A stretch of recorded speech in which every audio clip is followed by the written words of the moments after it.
Assalamualaikum warahmatullahi wabarakatuh. Alhamdulillahirrahmanirrahim.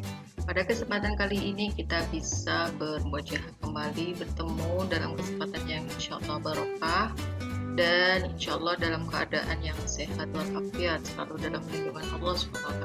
Amin. Pada kesempatan kali ini saya coba ingin menyampaikan salah satu materi begitu yang berkaitan dengan pengantar mata kuliah tasawuf entrepreneurship. Pasti buat teman-teman yang masih di semester 4 ini bertanya-tanya ya, apa yang dimaksud dengan pengertian dari tasawuf entrepreneurship. Dan kalau kamu coba telusuri di beberapa mata kuliah di perguruan tinggi yang lain atau di program studi TP yang lain di Indonesia, kalian akan tidak menemukan nomenklatur ini sebagai mata kuliah begitu.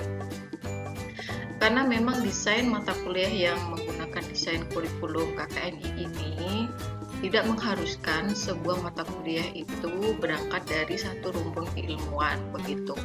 Jadi mata kuliah kita ini namanya itu hanyalah merupakan sebuah nomenklatur mata kuliah. Tentu nomenklatur mata kuliah itu berbeda dengan nomenklatur sebuah ilmu pengetahuan. Kalau ilmu itu misalnya apa sih Bu? Ya misalnya tasawuf, kemudian ada psikologi, kemudian ada ilmu kedokteran, ilmu dan lain sebagainya, itu namanya ilmu. Tapi kalau tasawuf entrepreneurship atau nomenklatur mata kuliah yang lain, ini adalah kumpulan dari berbagai keilmuan, berbagai rumpun ilmu yang memiliki relevansi begitu. Maka nanti ketika kita mempelajari sebuah mata kuliah tertentu, salah satunya adalah misalnya tasawuf entrepreneurship, kalian akan menemukan di situ, kalian akan belajar banyak ilmu pengetahuan di situ. Jadi ada tasawuf, ada psikologi, ada ilmu perekonomian juga, ada juga tentang ilmu fikih atau syariat dan lain sebagainya. Begitulah. Jadi teman-teman generasi milenial nggak usah panik, nggak usah bingung, nggak usah gumunan. Karena ya this is our era ya, ini adalah era kita, era milenial kita gitu. Jadi perubahan, kemudian kebaruan itu akan selalu cepat terjadi begitu. Dan kita kita berharap kita bukan menjadi generasi yang kaget dan gumunan begitu. Oke, langsung saja. Tapi saya ingin meyakinkan kepada teman-teman bahwa mata kuliah kita ini meskipun baru ya, tetapi di sini mata kuliah kita itu sangat potensial untuk dikembangkan ya. Dan tentu referensi akan kita gunakan untuk mempelajari mata kuliah termasuk tasawuf entrepreneurship ini sangat dianjurkan untuk menggunakan artikel-artikel yang baru gitu. Jadi tahun-tahun yang 10 tahun terakhir begitulah. Oke. Kemudian tasawuf kalau tasawuf teman-teman sudah tidak asing ya, harapan saya ketika berbicara mengenai tasawuf. Mari kita kenal lebih lanjut pengertian tentang entrepreneurship. Entrepreneurship itu sama dengan kewirausahaan gitu. Jadi kalau menurut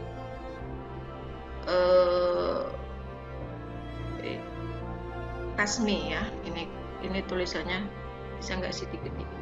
Oh ya bisa. Oke. Wirausaha itu juga mengandung makna secara harfiah itu wira yang artinya berani dan usaha yang berarti daya upaya. Sementara menurut Richard Van Tillen, nah ini agak jadul sih tahunnya karena cukup populer juga dikutip beberapa peneliti, menyebutkan bahwa kewirausahaan itu didefinisikan sebagai bekerja dengan sendiri, self-employment. Jadi yang jadi bos itu adalah diri sendiri gitu. Tapi tidak melulu artinya nanti kita akan lebih lanjut lagi ya. Secara di permukaan sih kita bisa memaknai bahwa gampangannya itu seorang wirausaha itu adalah seseorang yang bekerja sendiri, tidak punya bos. Beda dengan misalnya di sebuah perusahaan atau di sebuah perkantoran gitu misalnya. Tetapi nanti kita akan temukan bahwa sebenarnya makna yang lebih luas dari kewirausahaan itu tidak hanya terhenti pada sebuah kegiatan yang sifatnya berdagang saja atau pembisnis saja. Oke, kemudian ini juga ada salah satu, tapi saya lupa menuliskan, saya merujuk dari mana. Ini mengatakan bahwa seorang wirausaha itu adalah seorang pejuang yang gagah, tangguh, luhur, berani, dan pantas menjadi teladan di bidang usaha. Dengan kata lain, kewirausahaan adalah proses penciptaan sesuatu yang berbeda nilainya dengan menggunakan usaha dan waktu yang diperlukan, memikul resiko finansial dan resiko yang lainnya tentu saja, termasuk psikologi dan sosial yang menyertainya. Dan serta menerima balas jasa moneter. Jadi ada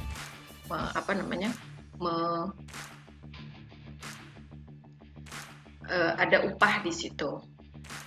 Terus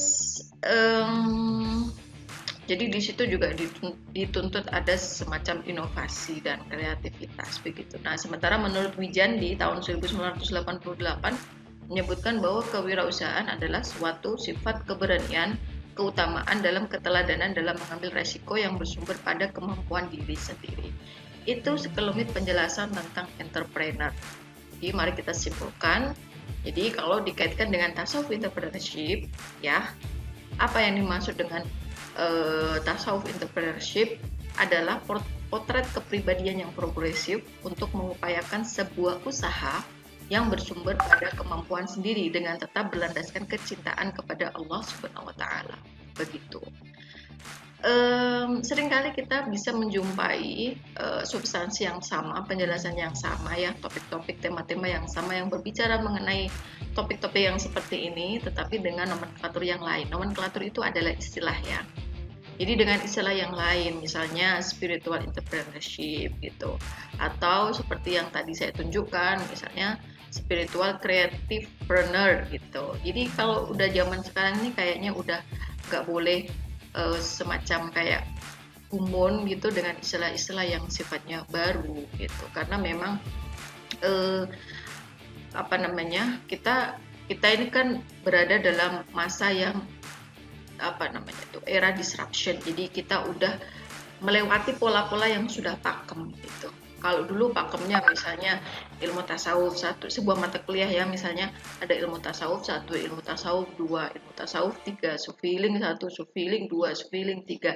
Nah, di era sekarang yang seperti itu justru nggak boleh teman-teman. Mata kuliah yang seperti itu justru nggak boleh. Jadi dianggap ambiar, dianggap gerambiang, tidak mencerminkan sebuah pengetahuan tertentu gitu atau spesifikasi keilmuan tertentu. Bandingkan dengan misalnya nama mata kuliah tasawuf entrepreneurship, tasawuf seni dan budaya, tasawuf jandab dan lain sebagainya. Begitulah. Oke, mari kita lanjutkan. Jadi, pada spektrum yang lebih luas, apapun aktivitas kita, kualitas mental itu sebenarnya yang menentukan segalanya, baik dalam ranah bisnis maupun tidak. Ini saya langsung saja ya. Jadi prinsipnya itu adalah sebagai pembisnis yang memiliki basis spiritualitas yang tinggi, tidak mencari keuntungan yang sifatnya material. Jadi kita akan temukan tuh prinsip-prinsip dari spiritual entrepreneurship, kan bahwa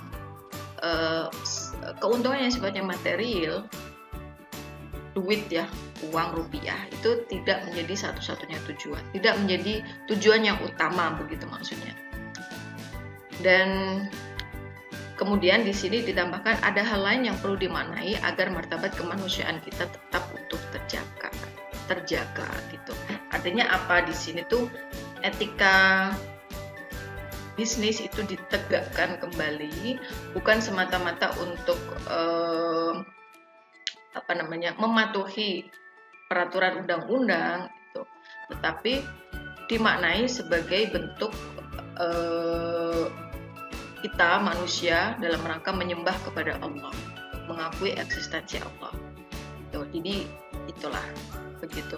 Sebenarnya kalau di hukum kita itu kan beberapa etika tentang bisnis itu kan tidak boleh ya, apalagi yang sampai merugikan orang lain dan alam semesta, kayak misalnya usaha kayu kemudian diberlakukan reboisasi, tidak boleh ada kan hukum penebangan hutan secara ilegal gitu, harus legal kayak gitu. Sebenarnya kan sudah undang-undang kita sudah mengatur begitu. Tapi adapun undang-undang, tetapi kalau spiritualitas kita itu tidak tetap utuh terjaga, kesadaran manusia tentang adanya Tuhan yang maha besar, yang maha luas, yang maha kasih, rahman rahim, dan lain sebagainya itu tidak kita sadari sedemikian rupa, maka yang terjadi adalah manusia tetap melakukan sesuatu yang lebih horor daripada yang seharusnya dilakukan. Jadi di situ yang dimaknai martabat kemanusiaan itu tidak terjaga begitu. Karena harusnya menjadi manusia, menjadi khalifah itu menjadi manusia atau makhluk yang bisa mengelola dunia, mengelola bumi untuk kemaslahatan umat begitu. Tetapi ketika manusia tidak melakukan hal-hal yang seperti itu, berarti manusia sendiri sebenarnya yang telah meruntuhkan harkat dan martabat dirinya sebagai manusia kita. Naudzubillah min dzalik. Itu. Oke, kemudian tasawuf entrepreneurship kalau kalian tanya diturunkan dari konsep yang mana sih Bu kalau dalam tasawuf? Nah, ini tasawuf entrepreneurship adalah salah satu model neo-sufism. Salah satunya saja ya. Sebenarnya model dari neosofisme itu banyak sekali. Jadi neosofisme itu apa sih? Mudah-mudahan teman-teman masih ingat di beberapa pertemuan di mata kuliah yang lain, teman-teman sudah pernah belajar ini. Misalnya di tasawuf Tibul Qulub itu kan juga pernah diajarkan penjelasan tentang neosofisme. Kalau menurut Fall tahun 2013, Sufism is a term used by scholars including Nehemiah Lefsian to describe a set of movements of Islamic renewal in the late 18th and early 19th centuries. Jadi sebenarnya neosofisme itu hanya merupakan istilah yang digunakan para sarjana, ya termasuk Nehemiah Lefsian itu untuk menggambarkan sebuah serangkaian pergerakan yang baru di dalam dunia tasawuf gitu. Bagaimana konsep-konsep tasawuf itu dimaknai kembali, dilakukan reinterpretasi terhadap konsep-konsep di dalam tasawuf yang selama ini dianggap keliru dipahami. Contoh misalnya konsep zuhud. Kalau di era sufi klasik, zuhud itu dimaknai sebagai sama sekali meninggalkan dunia begitu. Tetapi ketika gerakan-gerakan pemanaan kembali terhadap konsep tasawuf ini dibumingkan begitu, konsep zuhud itu ketika memandang dunia itu tidak jadi gampangannya tuh dunia itu digenggam di tangan, bukan digenggam di hati gitu. Kalau menurut salah satu pakar sufi. Oke, gitu. Jadi saya sekilas saja membahas neosofism ya. Nah, ini dipelopori oleh Ibnu Taimiyah. Kita tahu ya, Ibnu Taimiyah itu adalah salah satu tokoh pembaru dalam Islam dan muridnya Ibnu Qayyim al-Jauziyah yang mengatakan bahwa neosofism itu adalah tasawuf yang diperbaharui, reform Sufism. Jadi bukan ajaran tasawufnya yang diganti sebenarnya, tetapi pemahaman kita terhadap konsep-konsep yang ada dalam tasawuf itu yang dimaknai kembali, direinterpretasi kembali, kemudian sebenarnya gimana sih, apakah memang betul seperti itu gitu. Karena kalau konsep zuhud dimaknai semata-mata meninggalkan dunia, tidak mau melihat dunia sama sekali, itu kan kontradiktif dengan tujuan Allah menciptakan manusia sebagai khalifah gitu, yang tugasnya untuk mengelola dunia. Bagaimana mungkin kita bisa mengelola dunia kalau kita tidak memiliki keilmuan tentang dunia itu sendiri? Begitu. Nah, kemudian neosofisme itu dimaknai sebagai dukungan aktivitas hidup terhadap duniawi, tetapi tidak mengorbankan pemenuhan disiplin spiritualitasnya begitu. Nah, beberapa kan kemudian ceritanya tuh ketika gerakan pembaruan ini dilakukan masif ya dan di beberapa tempat juga, akhirnya berimbas juga pada gerakan-gerakan tasawuf dalam bentuk organisasi Thariqah. Dan salah satu yang seide dengan pemikiran Ibnu Taimiyah, Ibnu Qayyim ini adalah Ahmad Sirhindi yang juga memiliki menjadi salah seorang mursyid Thariqah Naqsabandiyah di India. Itu yang namanya Thariqah Naqsabandiyah Mujaddidiyah ya. Ada yang menyebutnya Mujaddidi, ada yang menyebutnya Mujaddidiyah.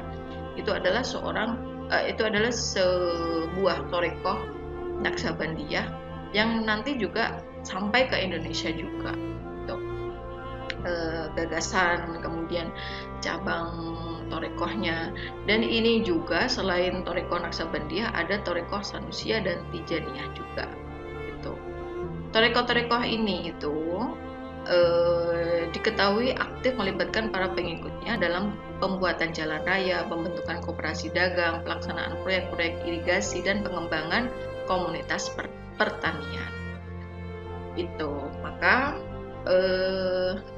jelas bahwa tasawuf entrepreneurship itu memiliki dasar dalam aplikasinya, baik dari ideologi, dari teori maupun aplikasinya itu memiliki dasar yang kuat. Mengapa gerakan-gerakan tasawuf entrepreneurship, spiritual entrepreneurship itu perlu untuk digaungkan kembali begitu.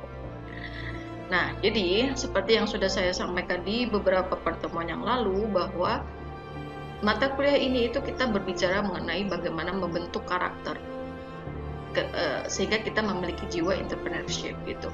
Kita tidak berbicara mengenai bagaimana menghitung laba dan rugi, bagaimana mencari modal gitu, bagaimana membaca pangsa pasar yang baik gitu, atau bagaimana kita mempersiapkan bisnis yang plan bisnis ya, bagaimana kita merencanakan bisnis gitu, atau bagaimana kita mengkalkulasi resiko kita tidak berbicara ke arah yang sangat praktis itu, karena sebenarnya teman-teman bisa mendapatkan itu di kelas-kelas khusus kalau teman-teman mau mengikuti training-training semacam entrepreneurship atau training-training yang diselenggarakan oleh fakultas manajemen bisnis itu. Jadi kalau kita ini lebih bicara mengenai bagaimana membangun karakter itu, oke, itu ya. Nah, selanjutnya topik yang kedua, membentuk entrepreneurship bernalar falsafi, amali, dan akhlaki. Jadi seperti yang kita ketahui, corak tasawuf itu sendiri itu terkenal ada 3 ya coraknya, falsafi, amali, dan akhlaki. Kalau yang falsafi itu konsep ajaran tasawuf yang menggunakan rasio. Kalau amali itu lebih identik dengan pergerakan tarekah, karena kalau dalam tarekah itu kan diajari amalan-amalan tertentu, wirid-wirid tertentu begitu. Ada mursyidnya, ada dzikir yang harus dibaca, konsisten di situ. Tapi kalau akhlaki ini dia lebih longgar gitu. Jadi maksudnya lebih longgar itu dia tidak harus mengikuti sebuah thariqah tertentu. Membaca wirid iya, berzikir iya, tetapi ini tidak mengkhususkan dirinya kepada thariqah tertentu. Ada satu mursyid yang dia ikuti dan wirid itu yang diikuti gitu. Dan setiap kali ada pengajian thariqah harus berbaiat kepada thariqah tertentu. Nah, kalau akhlaki tidak harus seperti itu. Jadi kalau akhlaki ini lebih fokus pada perubahan tingkah laku dan apapun latar belakangnya gitu. Jadi dia lebih fleksibel gitu kalau akhlak itu. Kalau amal itu kalau kita bandingkan ya dengan kegiatan-kegiatan yang ada di thariqah itu, misalnya thariqah Qadiriyah wa Naqsabandiyah yang memiliki wirid ewonan ya, dan harus dibaca baik pagi dan siang, baik pagi dan sore gitu, dengan gerakan-gerakan yang khusus gitu kan. Nah, ada ajaran yang khusus juga, makanya di sini itu diklaim sebagai cara untuk mendekatkan diri kepada Allah melalui tahapan syariat, thariqah, hakikat dan ma'rifat. Ini harusnya ya kurang hakikat. Nah kalau akhlaki ini melalui tahapannya itu melalui takhalli, tahalli, tajalli. Takhalli, tahalli. Kalau tajalli itu bukan tahapan, itu sebenarnya lebih berbicara mengenai buah dari takhalli dan tahalli. Oke. Bagaimana membentuk entrepreneurship bernalar falsafi, amali, dan akhlaki. Jadi ini tuh kalau kita ingin membentuk mental kita, kalau falsafi itu menggunakan rasio, jadi kita perkuat rasio kita, daya nalar kita, daya pikir kita, akal kita gunakan sedemikian rupa. Kalau kita nggak tahu, kita cari tahu. Kalau kita keliru, kita evaluasi, muhasabah di situ kita lakukan, tafakur kita lakukan di situ. Gitu. Kemudian kalau amali, kita menggunakan jejaring gitu. Jadi menggunakan lembaga-lembaga tertentu untuk membangun sebuah usaha misalnya ya. Kemudian tapi bukan maksud harus ikut dalam suatu thariqah tertentu juga. Untuk bisa memiliki mental yang bagus, apakah harus ikut thariqah, Bu? Ya, beberapa pemikir, beberapa tokoh sufi, beberapa para yai juga mengatakan bahwa tidak harus seperti itu. Tetapi kalian tetap harus memiliki guru tertentu yang itu tidak harus seorang mursyid thariqah. Oke, kemudian ini ya, peran tasawuf dalam membangun ketahanan mental. Bisa melalui thariqah, melalui gerakan non thariqah. Ini masih nyambung dengan yang 3 pilar itu tadi, ada falsafi, amali, dan akhlaki. Kalau melalui thariqah, ini sesuai dengan beberapa literasi yang sudah saya kumpulkan. Pertama, melalui strategi pintu utama yaitu mursyid. Kemudian modal sosial atau relasi. Kemudian kita juga perlu kerjasama dengan sesama jamaah thariqah. Kemudian dalam thariqah itu juga dianjurkan untuk bersedekah. Jadi ini tuh kalau misalnya kita